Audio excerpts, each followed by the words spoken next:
पप्पा पप्पा, आपण आज मंदिरात जायचं का फिरायला? मागे आपण एकदा गेलो होतो ना, खूप छान मंदिर आहे ते. आता आम्ही आलेलो आहोत पंचपाकाडी ठाणे येथील अतिशय सुंदर अशा मंदिरामध्ये, जे की प्रति तुळजाभवानी मंदिर आहे. या मंदिराची बांधकामे हेमाडपंथीमध्ये बांधण्यात आलेले आहे. या मंदिरामध्ये असे एकूण 26 अखंड दगडाचे कोरीव खांब आहेत, जे की कृष्णशिळा म्हणून ओळखले जातात. आम्ही या मंदिरामध्ये गेल्यानंतर इथे खूप असे वैशिष्ट्यपूर्ण, खूप बारीक नक्षीकाम तुम्हाला पाहायला मिळते.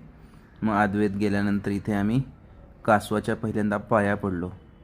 पाया पडून मग आत प्रवेश केला की इथं याचं एक सिंह आहे. इथं हा अखंड दगडामध्ये कोरीव केलेलं इतकं सुंदर असं कोरीव आहे ते. आणि तुम्ही जर यातील आई तुळजाभवानीची, ही महाराष्ट्राची कुलदैवत आहे, या मूर्तीकडे पाहिलं तर तुमचं मन असं प्रसन्न होईल. मग दर्शन झाल्यानंतर घरी जाण्यापूर्वीच अद्वैतच्या आवडीचा उसाचा रस पिला.